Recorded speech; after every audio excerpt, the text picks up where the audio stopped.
Welcome. This is Radio Pras.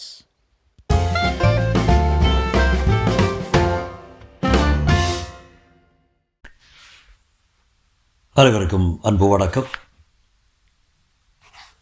இரவல் வெளிச்சத்தில் ஒரு நிலா சிறுகதை, அனுராதா ரமணியின் சிறுகதை. சுருண்டு பதமாய் இறுகி வந்த அல்வாவை தட்டில் கொட்டி பரத்தினாள் அலமு. பொடி பொடியாய் உடைத்து வைத்திருக்கும் பாதாம் பருப்பையும் முந்திரியையும் பரவலாக அதன் மேல் தூவினாள். ஆச்சு, ஸ்வீட் ஆகிடுத்து, இன்னும் காரம்தான் பாக்கி. அதை முடிச்சுட்டு அடுப்பில் டிகாக்ஷனுக்கு தண்ணி வச்சா சரியாக இருக்கும். அலமு வாசல் பக்கம் எட்டி பார்த்தாள். அவள் கணவன் ஸ்ரீவத்சன் கம்பீரமாய் சோஃபாவில் அமர்ந்திருப்பது தெரிந்தது. படிய வாரிய தலை, கனமான மூக்கு கண்ணாடி, வாட்ட சாட்டமான உருவம், பத்திரிகை புகைப்படங்களில் வழக்கமாய் சிரிக்கும் அதே இளஞ்சிரிப்புடன், அதே மீதாவித்தனமான பார்வையுடன் கதாசிரியன் ஸ்ரீவத்சன். விழிகள் மாத்திரம் விருந்தினர்களின் எதிரில் அடம்பிடிக்கும் பிடிவாதக்கார குழந்தையைப் போல அடிக்கடி வாசல் பக்கம் தாவ அலமு உதட்டுக்குள் சிரித்துக் கொள்கிறாள். ஸ்ரீவத்சனின் பெயர் பத்திரிகை உலகில் பிரபலமாக ஆரம்பித்து 10 வருடங்களாகின்றன. இதுவரையில் அவன் எத்தனையோ சிறுகதைகள், குறுநாவல்கள், முழு நாவல்கள், கட்டுரைகள், சிறப்பு பேட்டிகள் எழுதிவிட்டான்.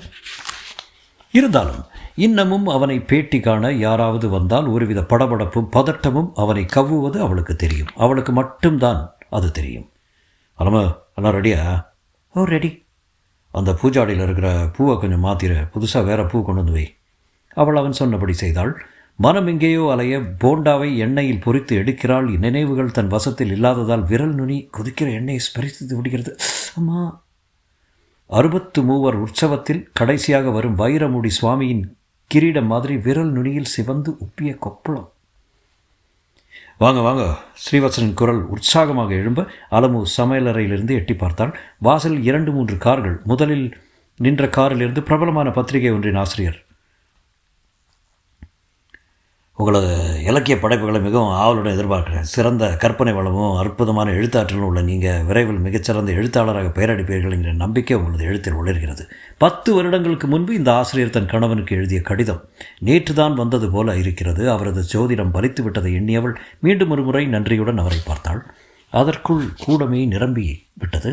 10-15 பெண்கள் வயது வித்தியாசங்களை மறந்து கலகலத்து கொண்டிருக்க நீண்ட பெரிய சோஃபாவில் ஸ்ரீவத்சனும் ஆசிரியரும் துணை ஆசிரியரும் அமர, ஃபோட்டோகிராஃபர் மட்டும் ஓரிடத்தில் நிற்காமல் கேமராவும் கையுமாக சரியான கோணத்தை தேடி அலைந்து கொண்டிருந்தார். அலமு கேஸ் அடுப்பை மிதமாக எரியவிட்டு சமையலறையின் மூடிய ஜன்னல் அருகில் வந்து நின்றாள். ஜன்னல் கதவின் சின்ன இடுக்கு வழியாக கூடத்தின் கோலாகலம் முழுவதும் தெரிய வைத்த கண் வாங்காமல் பார்க்கிறாள். ஒவ்வொருத்தையும் ஸ்ரீவத்சனுக்கு அறிமுகப்படுத்தினார் பத்திரிகையின் துணை ஆசிரியர். இவங்க மிஸ் கீதா, ராணிமேரி கல்லூரி மாணவி. glad to meet you. கருங்க. Srivatsan மலர்ந்த முகத்துடன் அப்பெண்ணை உபசரிக்க, ஓர் ஒப்பற்ற எழுத்தாளன் தன்னோடு பேசி இந்த 4 வார்த்தைகளிலேயே ஜன்மம் சாபல்யம் அடைந்து போல் சிலிர்த்து கொண்டு உட்கார்ந்தாள் அவள். இவங்க மிஸ் ஜானகி கோபாலன், குடும்ப தலைவி. நமஸ்காரம்மா. இவங்க மிஸ் டாரதி, தனியார் நிறுவனம்ல ரிசப்ஷனிஸ்டாக இருக்காங்க.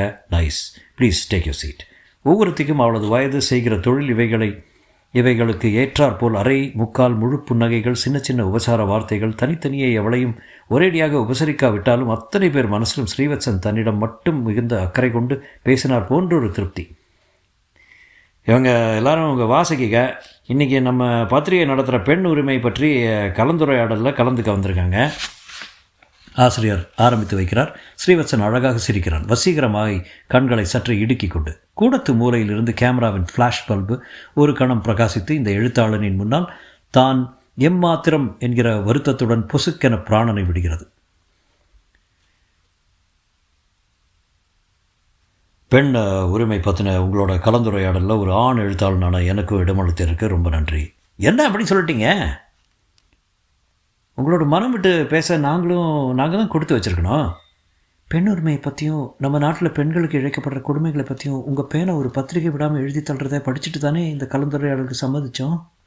மிஸ்ஸஸ் ஜானகி கோபாலன் சரிகை தலைப்பை இழுத்து விட்டபடி தனது குரலை வலுக்கட்டாயமாக குழைத்து கொண்டு சொல்ல, மற்ற பெண்கள் அதை ஒரே மனதாக ஆமோதித்தனர். ஆமாம் மிஸ்டர் ஸ்ரீவத்சன், பெண்களோட அங்கலட்சணங்களை தரக்குறைவாக மனசுக்கு தோணுபடியெல்லாம் எழுதுறதும் எழுத்தில் வேணும்னே ஆபாசத்தை புகுத்துறதும் சர்வ சகஜமாயிட்டு இந்த பத்திரிகை உலகத்தில் நீங்கள் தனி தான். ஸ்ரீவத்சன் மௌனமாய் லஜ்ஜையுடன் தலை குனிந்து கொண்டார்.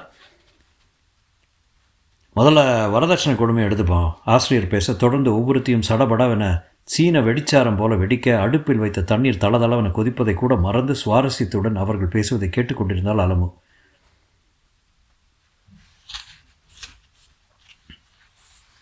நான் வரதட்சணை கேட்குற மாப்பிள்ளைக்கு கழுத்தை நீட்டவே மாட்டேன் சார். ஏன் பிள்ளை வீட்டில் தான் எனக்கு வரதட்சணை கொடுக்கட்டுமே. நானும் தான் படிச்சிருக்கேன், டபுள் டிகிரி வாங்கியிருக்கேன், கை நிறைய சம்பாதிக்கிறேன். வேணும்னா எனக்கு 10,000 ரூபாய் கொடுத்து கல்யாணம் பண்ணிக்கிட்டோம். மிஸ் டாரத்தி அழகாக பாப் செய்யப்பட்ட கூந்தலை ஒரு கையால் ஒதுக்கியபடி தோளை குலுக்கி கொண்டு சொன்னபோது கைத்தட்டலில் கூடமே அதிர்ந்தது. அலமுவின் மனசுக்குள் 10 வருஷங்களுக்கு முன் நடந்த அவர்களின் திருமணம் படமாய் விரிய.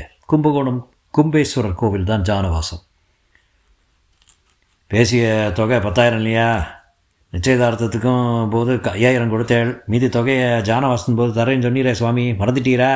ஸ்ரீவத்சனின் தகப்பனார் எடுத்து எடுப்பிலே கோவில் கோபுரமே நடுங்குகிற துணியில் கத்த, அது இப்போ ரொம்ப சிரமம், தரக்கூடாதுங்கிற எண்ணம் இல்லை. கல்யாண செலவே ஏகமாக ஓடி போயிடுது.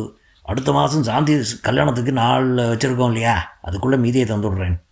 அலமுவின் அப்பா கண்களில் நீர் மல்க தோளில் கிடந்த அங்கவசரத்தை எடுத்து இடுப்பில் கட்டி கொண்டு சொல்ல, பாருங்க, அந்த பேச்சே வேணாம். மீதி 5,000 வந்தால் தான் என் பிள்ளை காரில் ஏறுவான். ஸ்ரீவத்சனின் தாய் தீர்மானமாய் கூற, பதறிப்போன அலமுவின் தந்தை அந்த கணமே அவள் அம்மாவின் கழுத்திலிருந்து இரட்டை வட சங்கிலியை கழட்டி கொண்டு கடை தெருவுக்கு ஓடிய அவலம். அத்தனை அமர்க்களத்துக்கு நடுவில் வாயை திறக்காமல் உட்கார்ந்திருந்தார் மாப்பிள்ளை. ஒரு வார்த்தை அம்மா அப்பாவை தடுத்து பேசியிருந்தா என்ன? இப்படி அலமுவின் அண்ணன் அவளிடம் புலம்பிய புலம்பல் அலமுவுக்கு அதை இப்போது நினைத்தாலும் நெஞ்சில் ஒரு மூலையில் மரண வலி வலிக்கும். அதெல்லாம் என்னத்துக்கு இப்போ, பழைய குப்பை. அவள் தனக்குத்தானே சமாதானப்படுத்தி கொண்டு ட்ரெயில் டபரா டம்ளர்களை அடுக்கி வைக்கிறாள். டிஃபன் தட்டுகளை பார்த்து பார்த்து துடைத்து வைக்கிறாள். சின்ன தூசு தட்டில் ஒட்டி கொண்டிருந்தாலும் ஸ்ரீவத்சனுக்கு பொல்லாத கோபம் வந்துவிடும். இப்போவே டிஃபனை கொண்டு போகலாமா, இல்லை அவரே கொண்டு வர சொல்லுவாரா? மனசுக்குள் சின்ன போராட்டம், லேசான தவிப்பு. கூடத்து பேச்சு பெண்களின் சுதந்திரத்தை பற்றி. திருமணமான பெண்கள் கணவனின் நிர்பந்தத்தினால் குழந்தையை கூட கவனிக்க முடியாமல் வேலைக்கு போக வேண்டிய நிர்பந்தம் இருப்பது பற்றி, வீட்டிலும் ஆஃபீஸிலும் பெண்களை உழைக்க வேண்டியிருப்பது பற்றி. ஸ்ரீவத்சன் பெண்களின் இந்த நிலை கண்டு தான் மிகவும் மனம் புண்பட்டிருப்பதாகவும், பெண்ணினம் உயர தனது பேனா ஒவ்வொரு துளி மையையும் இரத்தமாக சிந்தும் என்றும் கூற மீண்டும் கரகோஷம் விண்ணை தொடுகிறது. நாம் பேச்சை கொஞ்சம் நிறுத்திட்டு டிஃபன் சாப்பிடலாமா? அப்படியே உங்களுக்கும் என் ஒய்ஃபையும் அறிமுகப்படுத்தி வைக்கிறேன். அலமுமா? பாசமும் பரிவும் பொங்க அவன் சமையலறை நோக்கி குரல் கொடுக்க, வியர்வையில் கலைந்திருந்த நெற்றி பொட்டை அவசர அவசரமாக சரி செய்து கொண்டு ஓடி வந்தாள். இவதான் என் மனைவி, பேர் அலமேலோ. ஒரு நிமிஷம் என்னை விட்டு போயிட்டா கூட நான் தவிச்சிருவேன். என்னையும் என் வீட்டையும் என் சகல தேவைகளையும் பார்த்துக்கிற என்னோட ஒரே பந்தம். நான் இன்றைக்கி பேரும் புகழாக இருக்கேன்னா அதுக்கு முக்கிய காரணம் இவ தான். அலமு அத்தனை பேரையும் நிமிர்ந்து நேராக பார்க்க கூச்சப்பட்டு கொண்டு மெல்ல தலையை நிமிர்த்தி சின்ன சிரிப்புடன் கை குவிக்க,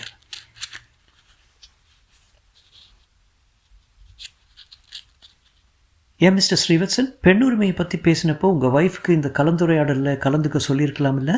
பெண்கள் கும்பலிலிருந்து எவ்வளோ ஒரு துணிந்த கட்டை வினவுகிறாள். ஸ்ரீவத்சன் சிரிக்கிறான். அவனது வழக்கமான வசீகரிக்கும் புன்னகை. செஞ்சிருக்கலாம் தான், அவளுக்கு இதெல்லாம் பழக்கம் இல்லை. மேலும் நமக்கெல்லாம் நாக்குக்கு ருசியான டிஃபனை தயாரிக்க அவளை விட்டால் வேறு யாரும் இந்த வீட்டில் இல்லை. என் ஒய்ஃப் ரொம்ப நன்னா சமைப்பா. பெருமைக்காக சொல்ல, நிஜம்தான். அலமுமா, போ எல்லாருக்கும் டிஃபன் கொண்டா போ. நானும் வேணும்னா உனக்கு ஹெல்ப் பண்ணட்டுமா? அவன் நாசுக்காய் அலமுவின் பின்னாலேயே உட்பக்கம் நகர பெண்களின் நடுவில் மெல்லிய குரலில் கசமுசா என விமர்சனங்கள். பெண்டாட்டியை பற்றி எத்தனை வசதியாக பேசுகிறாரு. அவரோட கம்பீரத்துக்கு முன்னால் அவர் ரொம்ப துளியுண்டா மரப்பாச்சி பொம்மை மாதிரி இருக்கால. கடவுள் இந்த மாதிரி தான் ஜோடி சேர்ப்பார். Not bad. அவரோட பர்சனாலிட்டிக்கு ஏத்தாப்பில் இல்லைனாலும் நல்ல லட்சணமாக இருக்கா. இதற்குள் அலமும் ஸ்ரீவத்சனும் டிஃபன் தட்டுகளை எடுத்து வந்து கொடுக்க சற்று நேரம் வாய்க்கும் கைக்கும் பலத்த போட்டி நடக்கிறது. பிரமாதம் ஸ்ரீவத்சன், உங்கள் ஒய்ஃப் ரொம்ப நன்னாத்தான் சமைக்கிறாங்க. பாராட்டுக்கள் அலமுவின் இதயத்துக்குள் மழை துளிகள் போல விழ பூரித்து போனாள். உங்கள் மனைவி உங்கள் கதைகளை முன்கூட்டியே படிச்சுட்டு அபிப்பிராயத்தை சொல்லுவாங்களா? எஸ் உண்டு. அவள் படித்து அவளோட அபிப்பிராயத்தை தெரிஞ்சுட்டதுக்கு அப்புறம் தான் நான் கதையை போஸ்ட் பண்ணுவேன். அவள் ஓஹோன்னு ஒரு கதையை புகழ்ந்தா அந்த கதை பிரமாதமான புகழை பெறும்னு எனக்கு தெரியும். கொடுத்து வச்சவங்க சார் உங்கள் ஒய்ஃபு. எத்தனை பேருக்கு இந்த மாதிரியான அந்யோன்யமான வாழ்க்கை கிடைக்கும்? அவர்கள் ஒருத்தி சற்றே பொறாமை கலந்த வார்த்தைகளை இறைக்க காலி ட்ரேயை எடுத்துக்கொண்டு சமையலறை பக்கம் சென்ற ஆலமும் அவளை ஏறிட்டு பார்த்து சிரித்தாள். அடி மக்கே என்பது போல. கணவர் எழுதுறதை ரசிக்கக்கூடிய மனைவி அமைகிறதும் கஷ்டம்தான். சில இடத்துல பெண்டாட்டி பிரமாதமாக எழுதுவாங்க, கணவனுக்கு ரசிக்க தெரியாது.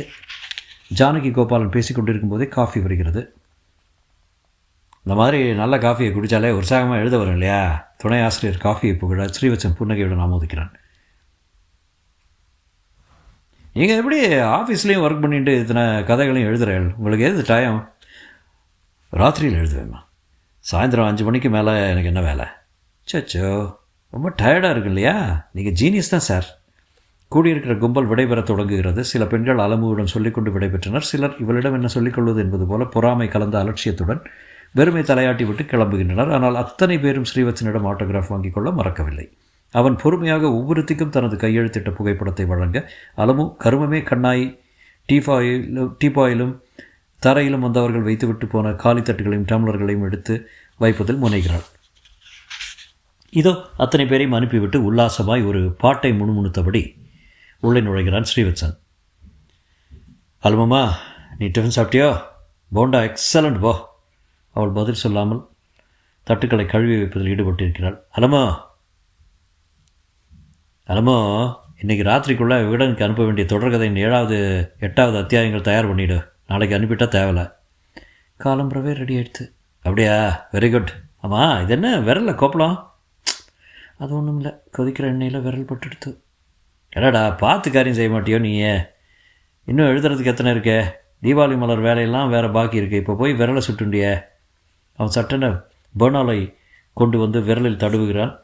அவள் கண்களின் விளிம்பில் நின்று போராட்டம் நடத்தி கொண்டிருந்த கண்ணீர் துளிகள் அத்துமீறி அவளின் கன்ன பிரதேசத்தில் வழிந்தோடு. என் மேலே கோவம் ஆலமோ?